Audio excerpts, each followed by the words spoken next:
जी, अस्सलाम वालेकुम वरहमतुल्लाहि वबरकातुहू। अपना नाम बताइए। और मेरा नाम अमादुद्दीन है और मैं प्रोफेशन है मेडिकल स्टोर फार्मेसी है चलाता हूँ मैं।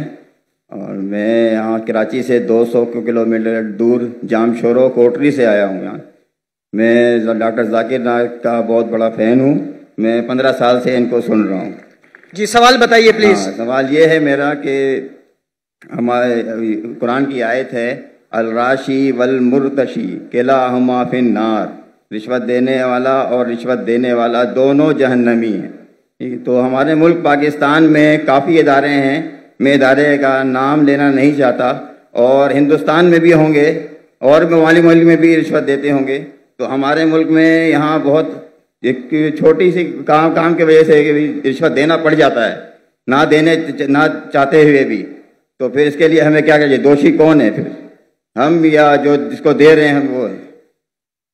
भाई साहब ने कोई कुछ चीज अरबी में कही और कहा कुरान में लिखा रिश्वत देने वाला और रिश्वत लेने वाला जहन्नम में। मैं ऐसी कोई कुरान मजीद की आयत नहीं जानता, हदीस में लिखा हुआ है। कुरान मजीद में जहाँ लिखा है रिश्वत हराम है वो सूरह बकरा है, सूरा नंबर 2 आयत नंबर 188। अल्लाह ताला फरमाते डोंट यूज योर वेल्थ, आप अपनी दौलत का इस्तेमाल मत करो हाकिम जज को अपने जजमेंट से तब्दील करने के लिए ताकि आप दूसरे लोग की दौलत खा सके। Do not use your wealth as a bait for जजेस in order to eat other people's wealth. ये कुरान की आयत है, सूरह बकरा सूरा 2 आयत नंबर 188। ये जो बोले रिश्वत लेने वाला देने वाला नार में है, हदीस है, कुरान की आयत नहीं। जी सॉरी सर, आप समझे ना? जी सर। तो अरबी में आपने क्या बोला मैं समझा नहीं। हदीस में आता है, कुरान में भी रिश्वत हराम है, हदीस में भी आता है, लेकिन ये हदीस में कहा नहीं निकलेगा नार में जाएंगे। ये लिखा है कि आप अपनी दौलत को इस्तेमाल मत करो जज को बेट देने के लिए, रिश्वत देने के लिए, बेट रिश्वत देने के लिए, ताकि आप दूसरे की दौलत खत्म कर सके। सूरा बकरा सूरा नंबर 2 आयत नंबर 188। आपका सवाल था क्या रिश्वत देने वाला गलत क्या रिश्वत लेने वाला गलत? ये सवाल था आपका? जी सर। दोनों? जी सर, दोनों गलत, लेने वाला भी गलत, देने वाला भी गलत। बहुत मजबूरी होता है कि इस वजह से देना पड़ जाता है सर, वरना काम नहीं होता। छोड़ दो काम को। आम तौर के ऊपर रिश्वत देना हराम है, लेकिन ये आयत का आप मुताला करेंगे तो कई उलमा कहते इसमें लिखा है आप रिश्वत मत दो अगर आप किसका माल हड़प कर सके, तो कुछ रिश्वत जायज है।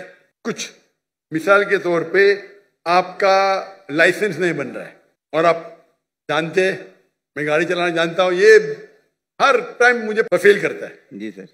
उसके पहले मिसाल दूंगा, मैं पहली बार जब पाकिस्तान आया था 1991 में 1991 में आया था मैं, तो मेरे पास बहुत लगे था, किताबें थे, कुरान थी, तो मैं ट्रेन में चढ़ा, ओवरवेट था, तो टीसी आता है, टिकट।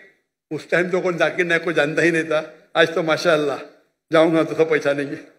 उस टाइम कौन जानता ही नहीं था, टिकट ये क्या है, वजन करो ज्यादा हो गया। तो कूली मुझे बोला भाई साहब। जी सर।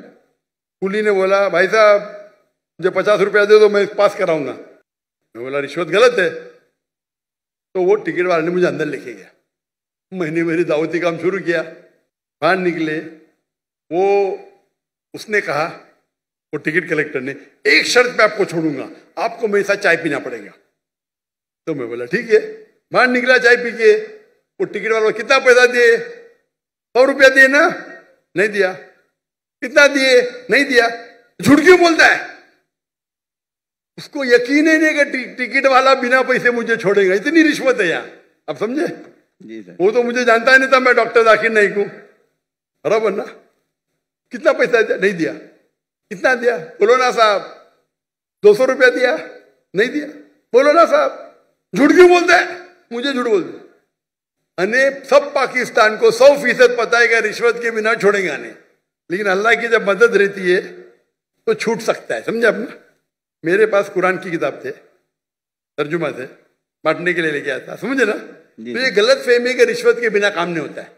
माशाल्लाह मुझे तो रिश्वत देता ही नहीं हूं, लेकिन उलमा क्या कहते हैं कि अगर वो रिश्वत से आप दूसरे का हक नहीं मारते तो इजाजत है, मिसाल के तौर पे आपको लाइसेंस, गाड़ी का लाइसेंस है, आप गाड़ी चलाना जानते हैं, तो ये भाई रिश्वत दे के छोड़ेगा नहीं। आप रिश्वत देते तो आप गुनहगार नहीं, लेने वाला गुनहगार।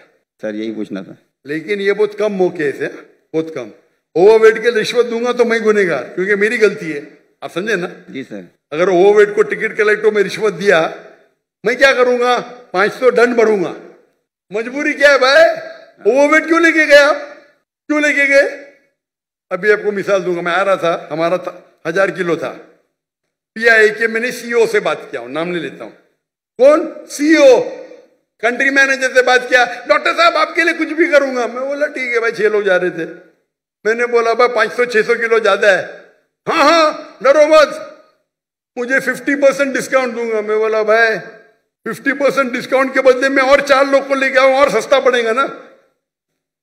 बोला देने का तो फ्री दे, मतलब मत दे। ठुकरा दिया मैंने। पीआई पाकिस्तान एयरलाइन, अरे इंडियन में कोई भी गैर मुस्लिम मुझे देखेगा तो फ्री में छोड़ेगा। ये है इंडिया। गैर मुस्लिम डॉक्टर जाकिर नाइक को देखेगा, 1000 किलो 2000 किलो छोड़ देता है। ये पाकिस्तान है। गवर्नमेंट का गेस्ट हूं मैं, मेरे वीजा पे लिखा स्टेट गेस्ट, और आपका सीईओ पाकिस्तान का बोलता है 50% डिस्काउंट देगा। चार्ज कर रहे 110 रिंगेट 1 किलो का। मुझे इतना दुख हुआ कि पाकिस्तान में मैं आ रहा हूं, doctor Zakir Naik state guest है, और वो 300 किलो छोड़ नहीं सकते। बोलते 50% डिस्काउंट देंगे। मुझे नहीं चाहिए तेरा डिस्काउंट।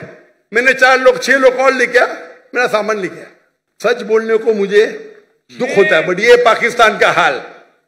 इंडिया में वो हिंदू मुझे देखेगा, डॉक्टर साहब है, जो भी कहेंगे सच कहेंगे, सच के सिवा कुछ नहीं कहेंगे। ये इंडिया है। आज के तारीख में भी मोदी गलत है, इंडियन नहीं। इंडिया गलत नहीं है, मोदी गलत है। मोदी आज ये कल नहीं रहेगा। जो इज्जत मुझे इंडिया में मिलती है, पाकिस्तान के लोग चाहते, मुझे ये कहता हूं मैं, चाहते पाकिस्तान के लोग मुझे। नारे तकबीर, जाकिर नाइक से रिश्ता क्या? ला इलाहा इल्लल्लाह। जब हम दावत करते हैं ना इंडिया में, हिंदू लोग मेरे पांव छूते। मैं बोले भाई गलत है, भाई हराम है। बोलते डॉक्टर जाकिर नाइक की बैग नहीं खोलेंगे हम। इतने जगह में इंडिया से घूमा, 50 लोग को लेके गया, कभी ओवरवेट दिया ही नहीं मैंने। हिंदू लोग बोलते भाई ये तो भाई भगवान का आदमी है, मैनेजर है मैनेजर। यहां तो मैं सीईओ से बात करता है, अरे डॉक्टर साहब मैं आपका फैन हूं। ये हाल है, ये हाल है हमारे देश का। एक स्टेट गेस्ट आ रहा है, शूटिंग करने के लिए सामान लेके आ रहा है। इतनी अफसोस की बात है। पैसा कुछ नहीं है भाई, अफसोस होता है कि ये हाल है हमारे देश का, पाकिस्तान का, जिसको मैं दिल से चाहता हूं। मैं अगर हिंदुस्तान की हिजरत किया वो सिर्फ मोदी की वजह से। जो मजा वहां आता है, और मजमा इससे बड़ा 10-10 लाख, वो 1 लाख बोला, गलत बोला, 10-10 लाख। और उर्दू में बात करने क्यों लगा मैं? मेरे बॉम्बे के पुलिस कमिश्नर बोलते जाकिर भाई, तुमको जाकिर भाई बोलते, एवरीवन लव्स यू, लेकिन मैं आपसे नाराज हूं। मैं क्यों नाराज है भाई? आपका मैसेज आप हिंदी में देना चाहिए, उर्दू में क्यों? आपके चाहने वाले इतने, आप उर्दू में तकरीर करो तो मैं खुश होऊंगा। तो क्योंकि बंबई का हिंदू पुलिस कमिश्नर 2004 या 5 की बात है, मुझसे जबरदस्ती करा आप हिंदी में उर्दू में तकरीर करो तो मुसलमान और हिंदू सुधरेंगे। और फिर मैं शुरू किया तकरीर करने का उर्दू हिंदी में, एक हिंदू के बोलने से, उसकी मोहब्बत से। तो हिंदू और मुस्लिम में इतना अच्छा भाईचारा इंडिया में, ये कुछ पॉलिटिशियन का प्रॉब्लम है, पॉलिटिशियन। तो मुझे मोदी से गिला शिकवा है, तो मोदी अगर गलत है तो इंडिया को क्यों गलत करे भाई? मोदी गलत है, इंशाल्लाह आगे रहेगा नहीं, इंशाल्लाह। आप समझे ना? तो आप अगर देखेंगे कि वहां भी हम जितने बड़े प्रोग्राम हम मुंबई में कि दुनिया में किधर नहीं किए, वो मोदी ने आके बन गया। हम बड़े बड़े कॉन्फ्रेंस किए माशाल्लाह। तो ये पॉलिटिक्स, और मैं पॉलिटिक्स के करीब भी नहीं हूं। तो जहां तक के रिश्वत का सवाल है, आपका अगर कोई चीज अटक गया जो हक है, उसमें अगर रिश्वत देते, बहुत कम टाइम ऐसा होता है, और तो रिश्वत लेने वाला गलत देने वाला को अल्लाह ताला इंशाअल्लाह माफ करेगा, मैं लेकिन वो भी नहीं मानता हूं। लेकिन अक्सर इंडिया में, पाकिस्तान में जानता नहीं हूं मैं, इंडिया में मैं कहता हूं क्या करप्शन है। आप जानते पाकिस्तान में शायद और है। कोई भी मुस्लिम अगर 2 लाख रुपए से ज्यादा कमाता है और धंधा करता है, 95% वो हराम करता है, रिश्वत देता है। आप समझ रहे? रिश्वत के बिना गाड़ी चलेंगी ही नहीं। रियल एस्टेट के अंदर इंडिया में रिश्वत दो तो मेरे बहुत से धंधे माशाल्लाह, कोई भी धंधे में रिश्वत देता नहीं हूं मैं, कोई धंधा करता ही नहीं, क्या मजबूरी।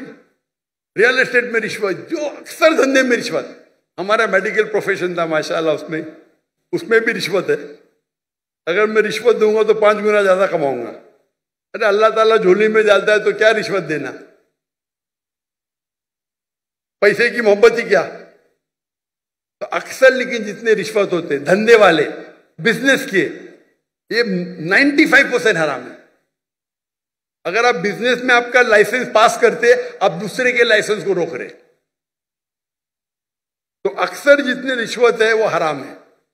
लेकिन अक्सर बिजनेस में, चाहे इंडिया में और पाकिस्तान में, हराम काम करने पड़ता है अक्सर।